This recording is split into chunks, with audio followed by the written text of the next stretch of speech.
శాలేం స్వరం ఇది సమాధాన స్వరం. దేవుని పరిశుద్ధ నామానికి మహిమ కలుగునుగాక. ఈ ఉదయకాలమున మన ప్రభువును రక్షకుడైన యేసుక్రీస్తు నామములో మీ అందరికీ శుభములు, వందనాలు తెలియజేస్తున్నాను. దేవుని కృప మీకు తోడై ఉండునుగాక. పరిశుద్ధ గ్రంథం అయిన బైబిల్లో నుంచి ఒక చక్కటి లేఖన భాగాన్ని మనం చదువుకుందాం. 2వ సమూయేలు గ్రంథం 7వ అధ్యాయం 11వ వచనాన్ని చదువుతూ ఉన్నాను. నీ శత్రువుల మీద నీకు జయమిచ్చి నీకు నెమ్మది కలుగ చేసి ఉన్నాను. దేవుడు తన దాసుడైనటువంటి దావీదు పక్షాన అనేకమైన అద్భుతమైన కార్యాలు చేశారు. దావీదు కూడా దేవుని సన్నిధిలో మిక్కిలి నమ్మకముగా పెరిగి దేవుని ఆశీర్వాదాల చేత నింపబడుతూ వచ్చాడు. దావీదును గొర్రెల దొడిలోంచి దేవుడు తీసి ఒక అత్యున్నతమైన రాజసింహాసనాన్ని దావీదునకు అనుగ్రహించాడు. దావీదు ఉన్నట్టుండి ఒక్కసారే సింహాసనాన్ని అధిష్ఠించలేదు. దావీదు సింహాసనం అధిష్ఠించడానికి చాలా కాలం పట్టింది. ఆ చాలా కాలంలోనే దావీదు అనేక పరిస్థితులను ఎదుర్కొంటూ వచ్చాడు, అనేక సమస్యలను ఎదుర్కొంటూ వచ్చాడు, ఆటుపోట్లను ఎదుర్కొంటూ వచ్చాడు. ఒక భయంకరమైనటువంటి పరిస్థితుల గుండా దావీదు నడిపించబడ్డాడు. అలాంటి పరిస్థితులన్నీ దేవుడు దావీదునకు రుచి చూపిన తర్వాత ఉన్నతమైనటువంటి ఇశ్రాయేలు సింహాసనాన్ని దావీదునకు దేవుడు అనుగ్రహించాడు.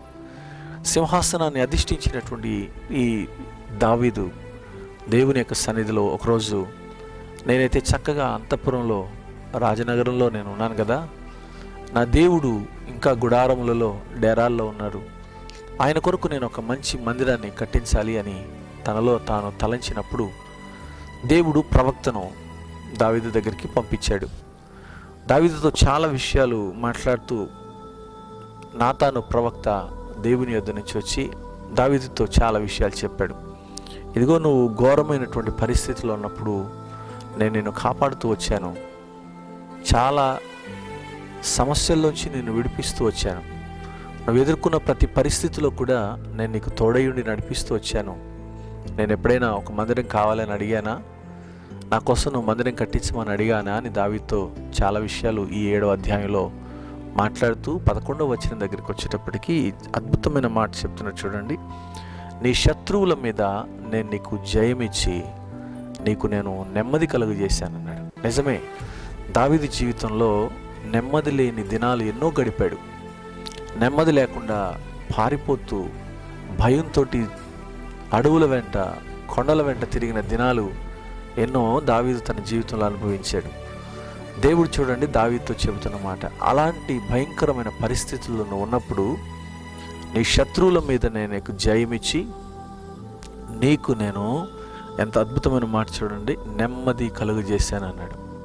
ఈరోజు నీ చుట్టూ అనేక సమస్యలు అలుముకుని ఉండొచ్చు, నీ చుట్టూ భయంకరమైన పరిస్థితుల మధ్యలో నువ్వు నడుస్తూ ఉండొచ్చు. కానీ నా ప్రభు అంటున్నాడు ఈరోజు, నేను నీ శత్రువుల మీద నీకు జయమిచ్చి నీకు నెమ్మది కలుగజేస్తాను అన్నాడు. నెమ్మది కలుగజేసే దేవుడు మన దేవుడు ప్రియులారా. శాంతిని సమాధానాన్ని అనుగ్రహించే దేవుడు, నీ చుట్టూ ఉన్న పరిస్థితులన్నిటిని కూడా అణచివేసే దేవుడు నా దేవుడు. నీ చుట్టూ ఉన్నటువంటి ప్రతి పరిస్థితిని కూడా బాగు చేసేవాడు మన దేవుడు. నెమ్మదిని కలుగజేస్తాను అని చెప్పటం మాత్రమే కాదు, నెమ్మదిని కలుగు చేయువాడు కూడా ఆయనే. దావీదు జీవితంలో అతను ఎదుర్కొన్నటువంటి ప్రతి పరిస్థితుల్లో కూడా, నెమ్మది లేకుండా బ్రతికినటువంటి ప్రతి పరిస్థితుల్లో కూడా దేవుడు దావీదునకు నెమ్మది కలుగజేశాడు. ఈరోజు నా ప్రియ సహోదరి సహోదరుడా, దావీదునకు తోడైన దేవుడు ఈరోజు నీకు నాకు కూడా తోడై ఉన్నాడు. నీకు నాకు తోడై ఉన్న దేవుడు నిశ్చయముగా అద్భుతమైన రీతిలో నెమ్మదిని కలుగజేస్తాడు. ఈరోజు చింతలో ఉన్నావా, బాధలో ఉన్నావా, వేదనలో ఉన్నావా, దుఃఖంలో ఉన్నావా, నెమ్మది లేకుండా ఉన్నావా, నా ప్రభు ఈరోజు నీకు నెమ్మదిని దయచేయబోతున్నాడు. నేను నీకు నెమ్మదినిస్తాను అని వాగ్దానం చేస్తున్నాడు. ఖచ్చితంగా ప్రభు తన నెమ్మదిని మనకు అనుగ్రహించి తన యొక్క శక్తివంతమైనటువంటి దీవెనల చేత నింపునుగాక. ఆమెన్. ప్రార్థన చేస్తాను. తల్ల వంచి కళ్ళు మూసుకోనండి. మా స్తుతికి కారణభూతుడా, ప్రేమగల తండ్రి, నీకు వందనాలు. మా జీవితాల్లో నెమ్మదినిచ్చే దేవుడవు. ఆ దినమున దావీదునకు నెమ్మది కలుగజేశావు. మాకును నెమ్మది కలుగజేయమని, ఈ వాక్యం విన్న ప్రతి హృదయంలో నెమ్మదిని దయచేయమని యేసు నామమున అడుగుచున్నాను తండ్రి. ఆమెన్.